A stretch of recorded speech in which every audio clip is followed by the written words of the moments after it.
Akala niyo hindi ko kayang mag-celebrate mag-isa. Ano ka? Layasan ko! Akin na yan! Akin na! Ikaw dyan! Layasan ko! Ibalik niya ba?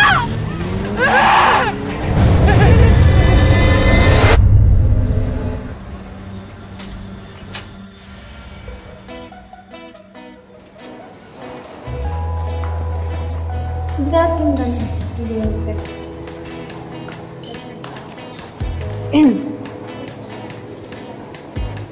Good morning po, Sir Vinny.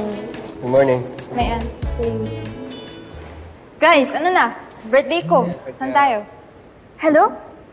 Attorney Galang? Kamusta na po si Mama? Okay po, sige po. Salamat po. Oh, bakit daw? Yung public attorney, sabi niya may schedule na daw ng arraignment sa kaso ni Mama. Arrangement! Uy, ayos. Ayos, tita. Yeah. Ashley, arrangement na. May arrangement na naman. Kasi, yung bibig mo kasi. Bakit? Di ayos ka pang nalalaman. Nag-guilty na nga yung tao. Arrangement daw. Arraignment. Di ko naman kasi alam yun. May difference ba yun? Sorry. Teka lang. Hoy! Marunong ka ba sumayaw? Turuan kita. Gusto mo? Ano ba ito? Sige. Ganyan lang, ganyan. Okay. Okay. Ganda na.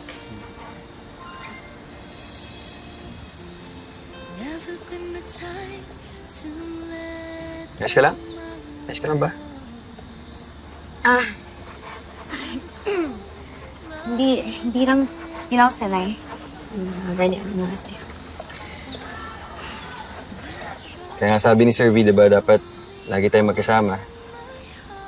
Para maging komportable tayo sa isa't isa. Diba?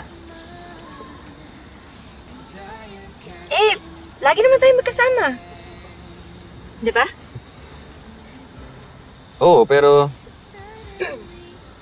lagi din naman natin kasama yung mga kaibigan natin, mga kaklase natin. Hindi kita masusolo. Ano? I mean, ang ibig ko sabihin, hindi kita nakakasama ng solo. Okay. Okay. Ano bang naisip mo gawin?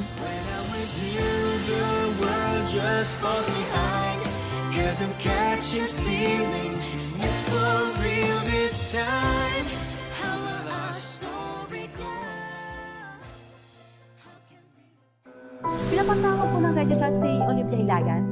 Ma, may kulang pa daw po na documents sa school. Asan ba nanay mo, Ina? Guys, take your break. Take 5.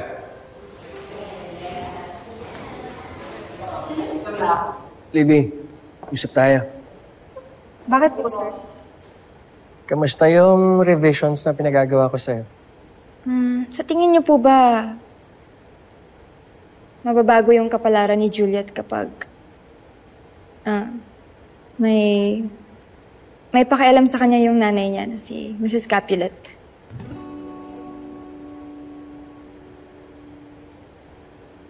Hindi natin masasabi. Ang alam ko lang, may mga dahilan kung bakit nangyayari ang mga nangyayari. At minsan, siguro yun ang dapat mangyari. At kung ang tinutukoy mo si Mrs. Glenda Capulet, bakit? Sa tingin mo ba mas magiging maayos ang buhay niyong magkakapatid kung mas nakatutok siya sa inyo kaysa sa trabaho? Kayo ba, sir? Magiging masaya po ba kayo kung hindi kayo nag-away noon ni Mama? Victor.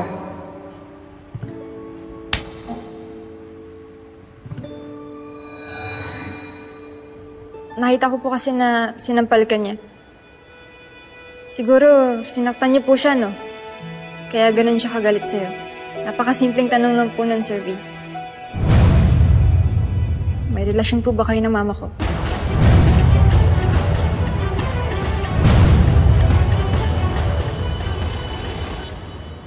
Meron.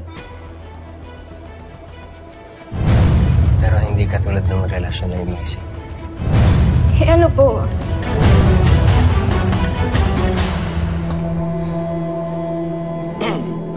Sir V, meron po ba tayong blanket dyan? Bakit? Sa training po namin ni Zef bukas. Bukas po. Bakit ako tinatanong mo? Mukha ba akong taga-tabi ng props? Yeah, sige. Samahan na kita. Baba mo na rin tong mga kartolina, pwede ba? Sige, sir. Okay na yan. Tara, sumama ka. Nandun yata sa may basket dun sa babae.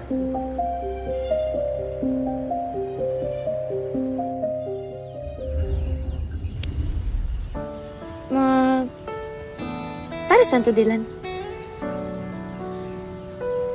Gamitin natin para sa practice.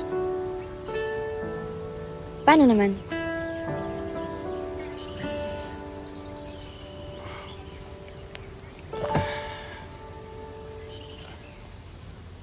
Tara. Bababa. Sige. Wait. 1, 2, 3. Uy! Tara, dun tayo. Ay! Yung balon. Tama.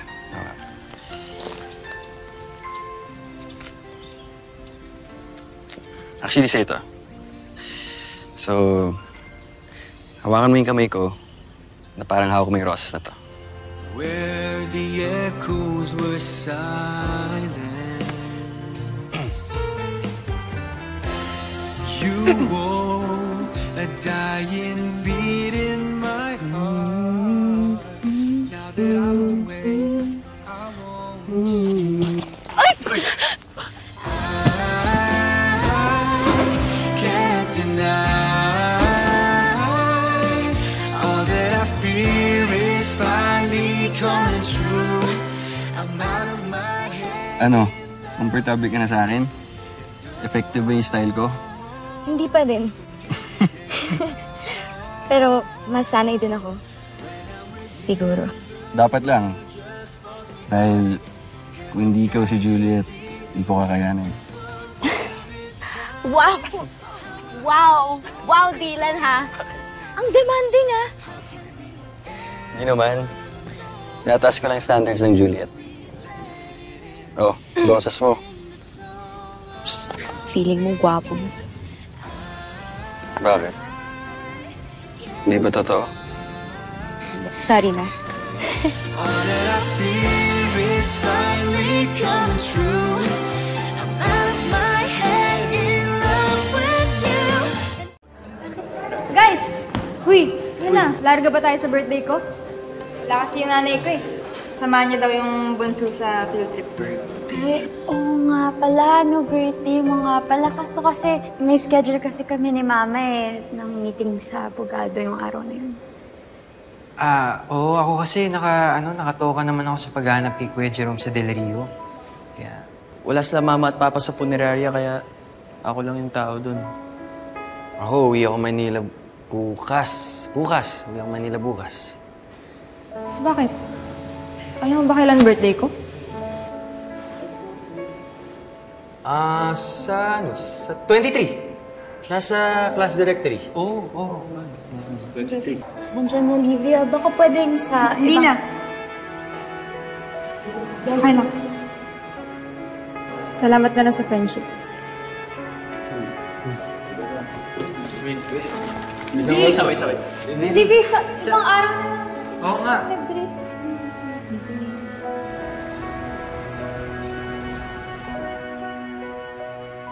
Happy birthday to me. Happy birthday to me. Happy birthday, happy birthday. Happy birthday to me.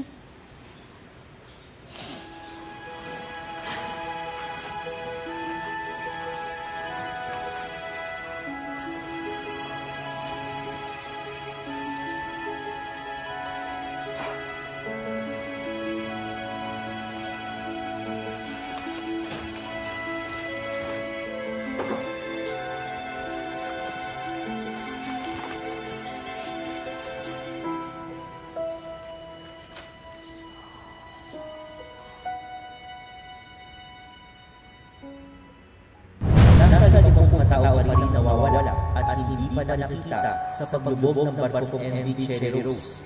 Happy heavens, Sari, Daddy. 5 taon nyo na po na hindi tayo magkasama. Dati po nalulungkot ako. Pero nung nakilala ko sila JC sa Macau, kahit pa paano nabawasan man po yung lungkot.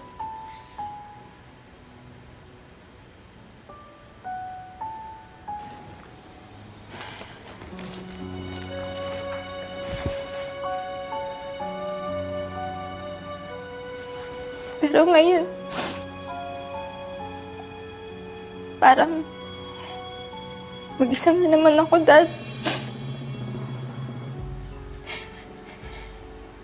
Gaya na lagi kong nararamdaman sa bahay na to.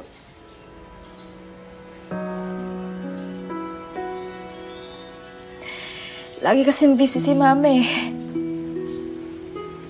Hindi sa mga kapatid ko, sa trabaho. Pero naiintindihan ko naman yun. Kasi kailangan yung kumita para sa amin. Yung mga kaibigan ko, lahat sila hindi pwede sa birthday ko. Pero naiintindihan ko rin kasi alam ko naman importante yung gagawin nila eh.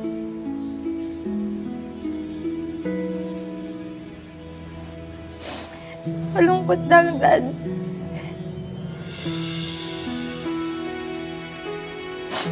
Kasi hanggang kailan ko mararamdaman na mag-isa ako.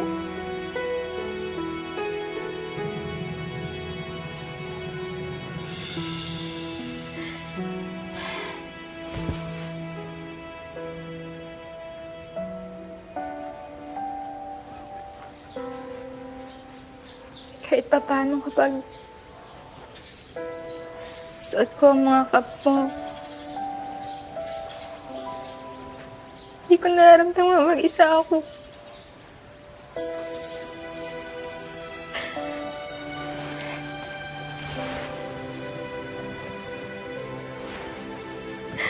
Miss na kita, Dad.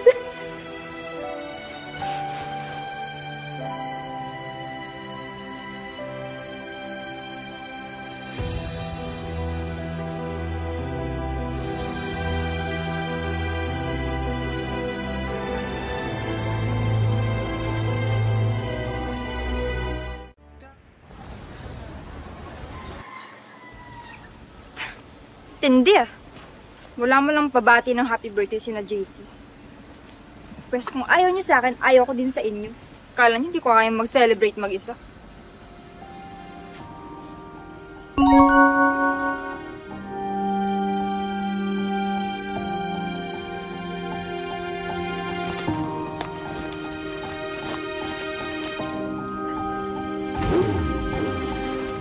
Kuya! Ano ba?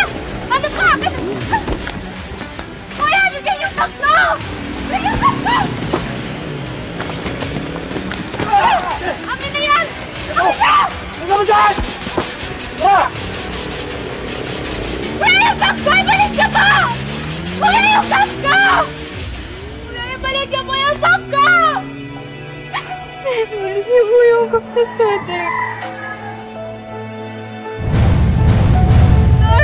Balik niyo mo yung cup ng tatay ko!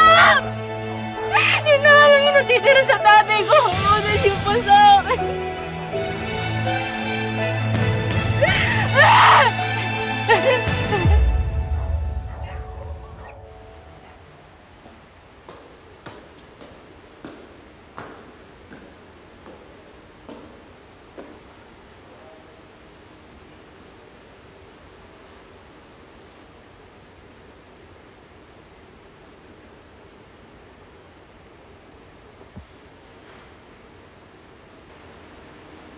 Ba't ganyan, itsura mo?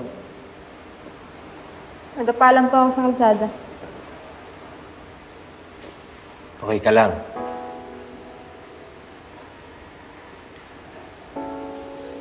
Bakit po ba tayo nandito, sir? Nasaan po ba yung iba? Darating din yung mga yun mamaya. Pero sa ngayon, sa tingin ko, ikaw muna kailangan mag-workshop.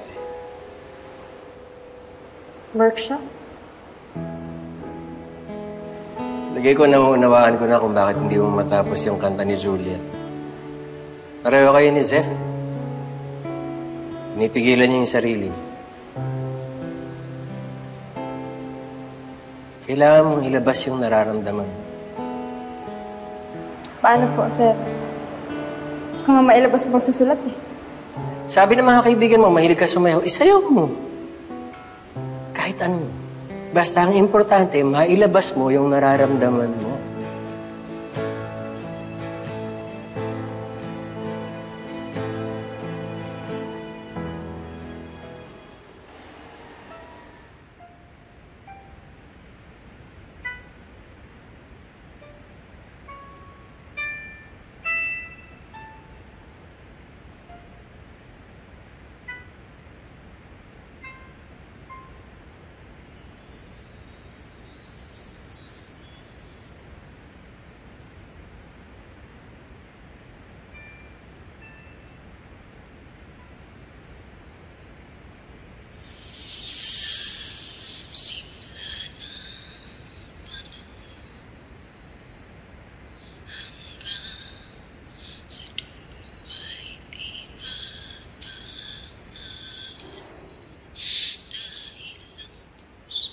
Libby.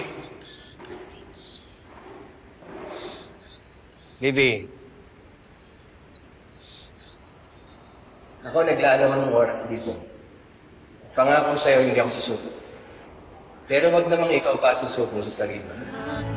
Kakita rin na baghari.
Ano pong ginagawa niyo dito, ma? Pinahatid kasi ng ate mo si Bunso, nag-field trip. Sabi naman ni Victor, daan daw ako dito. Dumaan na rin ako kasi nandito ka. Kung si Sir Victor, no? Ano? Pwede po pala kayong mag-cancel ng plans niyo. Para po sa boyfriend niyo. May oras po kayo. Pero sa akin, ma, kahit 2 minuto, no? Hindi niyo kayong mabigay. Pasensya na. Hindi ko naman nais na ganyan yung maramdaman ng magkapatid eh. Sa kanila may oras ka eh. Kung hindi mo tinutulungan si ate sa requirements niya, para sa scholarship sa law school niya, na kay kuya ka naman, tinadalan siya ng pagkain kasi bawal, di ba? Bawal lumabas yung mga nurse. Kasi wala silang break. O di kaya hinahatid mo si Julio sa school. O di kaya binabantayan si Bunso. Gusto ko lang matiran mo ako ng pagkain sa bahay. Pero kahit yun man, hindi mo magawang gawin. Alam ko naman marunong ka naman kasi magluto. Kaya ko naman lahat, ma eh. Natutunan ko po lahat. Dahil nga lagi namang walang gumagawa para sa akin nun eh. Simula nung namatay si Daddy. May napabayaan ako, napabayaan mo ako. Kasi ano? Kasi kaya ko lahat. Simula nung nawala si Daddy, party, pati ikaw! Pati ikaw, iniwan mo ako! Yun. Hindi, anak. Anak, makinig ka sa akin, anak. Nandito lang ako.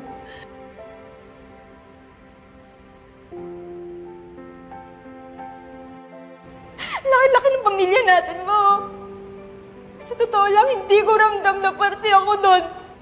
Yung mga kaibigan ko, sila JC, si Zeph, si Ash, si Marco, pati na rin yung transfer na si Dylan. Parang sa kanila ko ba nararamdaman na mapamilya ako? Kahit pa paano, nawawala yung nararamdaman ko na pangungulila. Kasama ko sila. Sorry.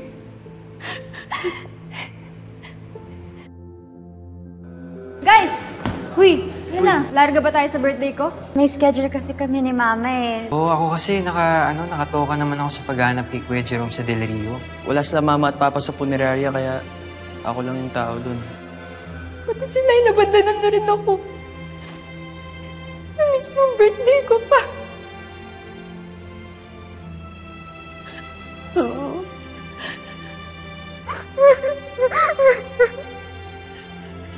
Nak, sorry.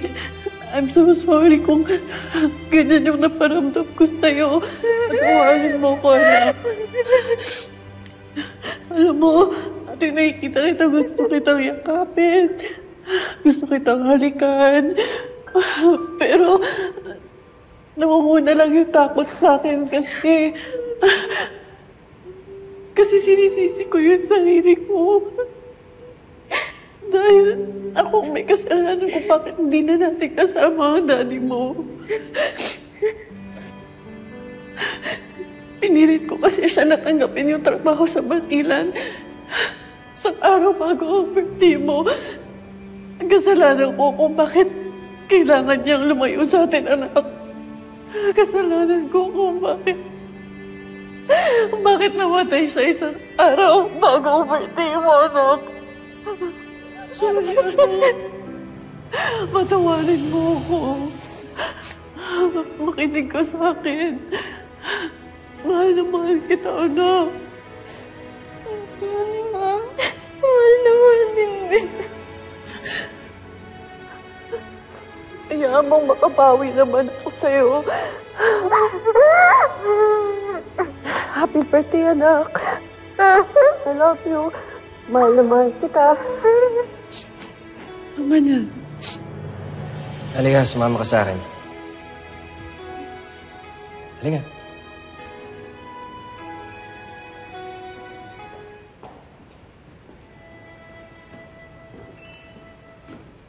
Surprise! Happy birthday to you! Happy birthday! Happy birthday! Happy birthday to you! Happy birthday, Lily! Blow mo na, blow mo na! Yes! Happy birthday! Nakaloko talaga kayong lahat. Kailangan talagang pagdaanan ko yung roller coaster of emotions. Kasi, alam ko kasi wala na akong mga kaibigan eh. Sorry na, Livy. Dito naman kami. Hindi kami mawawala, promise.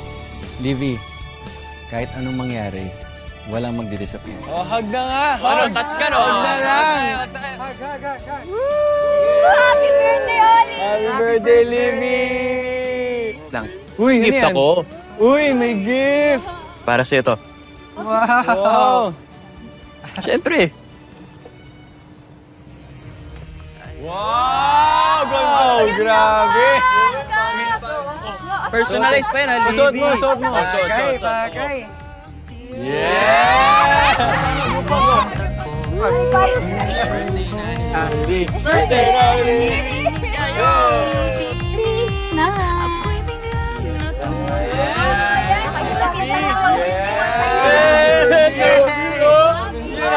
Closer! Ang layo, Sir V.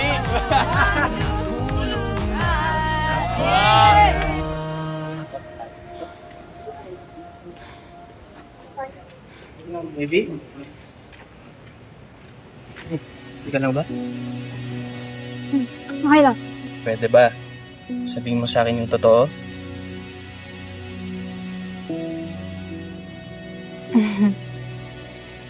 Nag-usap na kasi kami ni Mami eh. Pero, feeling ko may hindi pa siya sinasabi sa akin. Dahil problema ng mga magulang natin, no? Alam mo, Livy, kaaminan ko na. Sa dami nating problema dito sa mundo, pagkasama kita, parang nawawala lahat.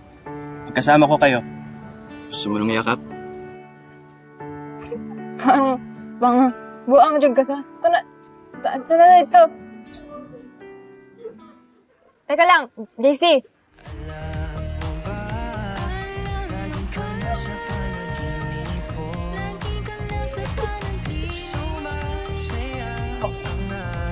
Nasusuyapan ang tulad mo. Ikaw na ang lahat sa akong kasing-kasing. Ganahan ko na makuyog ka pirmi. Bakit hindi mo sinabi sa anak mo yung nangyari kay Crisal? Ano naman pwedeng sabihin sa kanya na naging target ang tatay niya ng isang prominenteng tao? Makita mo naman yung anak mo. Napaka-independent.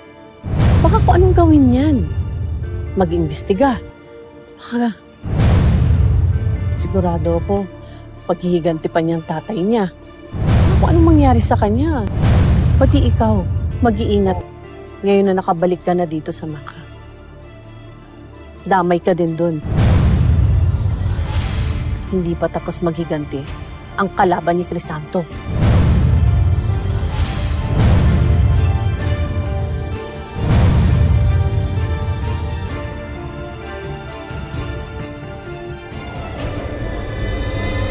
Binubuli mo yung mga kaklase mo, ha? Ha? Ha? Bakit niyo bumalag? Alam ko kung gaano kabuti yung puso mo. Kaya dahil doon, hindi kayo magkatulad ni Mang Nick. Can't deny.